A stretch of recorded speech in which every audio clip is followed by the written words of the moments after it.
नमस्कार, super India news TV में आपका स्वागत है। मैं हूं राजेश आर्य। आइए देखते हैं आज का विशेष समाचार। संसद में सार्थक चर्चा।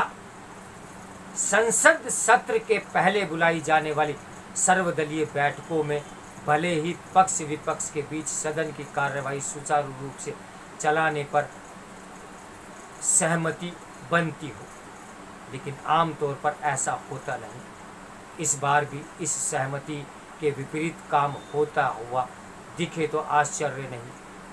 संसद के मानसून सत्र में हंगामा होने के आसार इसलिए और अधिक हैं क्योंकि कई विपक्षी दलों ने लोकसभा अध्यक्ष की ओर से बुलाई गई बैठक में शामिल होने की आवश्यकता ही नहीं समझी। इसके अतिरिक्त इसकी भी अनदेखी नहीं की जा सकती कि एक और जहां तेलंगाना के मुख्यमंत्री के चंद्रशेखर राव कई विपक्षी दलों के साथ मिलकर सरकार को घेरने की तैयारी कर रहे हैं, वहीं दूसरी ओर कांग्रेस समेत अन्य दल सेना में भर्ती की अग्निपथ योजना, महंगाई और किसानों की समस्याओं को उठाने पर जोर दे रहे हैं।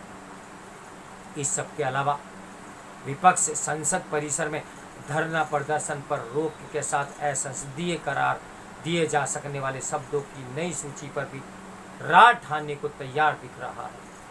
यह तब है जब न तो संसद परिसर में धरना प्रदर्शन पर रोक का निर्णय नया है और न ही असंसदीय शब्दों की सूची पहली बार जारी की गई है। इसके बाद भी इन विषयों पर विपक्ष के तीखे तेवर यही बताते हैं कि हंगामा करने के लिए बहाने खोजे जा रहे हैं।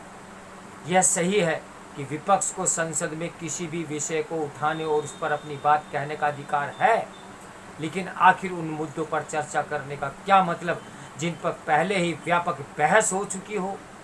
जब अग्निपथ योजना के गुण दोष पर अच्छी खासी बहस हो चुकी है और उस पर अमल भी होने लगा है, तब फिर संसद में उस पर बहस करने का क्या मतलब? क्या विपक्षी दल इस योजना पर ऐसा कुछ कहना चाहते हैं जो वे अभी तक नहीं कह सके? यदि नहीं तो फिर संसद के बाहर कही गई बात संसद की कार्यवाही का हिस्सा बन जाने से क्या हासिल होने वाला है?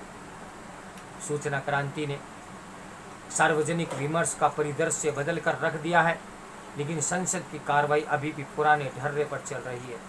एक नई समस्या यह है कि विपक्ष अपनी बात कहने के नाम पर हंगामा करना अधिक पसंद करता है और फिर यह शिकायत भी करता है कि उसे बोलने का अवसर नहीं दिया जा रहा है। ये एक तथ्य है कि संसद में सार्थक चर्चा का प्रभाव बढ़ता चला जा रहा है। कई बार तो महत्वपूर्ण विधेयकों पर भी सतही चर्चा होती है या फिर जिन मुद्दों पर बहस की मांग की जाती है उन पर भी वही बातें दोहरा दी जाती हैं जो संसद के बाहर पहले भी कही जा चुकी होती है। आखिर ऐसे में संसद अपना सार्थकता कैसे सिद्ध करेगी? ये एक बहुत बड़ा प्रश्न है। तो मेरे साथ बने रहिए सुपर इंडिया न्यूज टीवी की ब्रेकिंग न्यूज के लिए। नमस्कार, मैं हूं राजेश आर्य।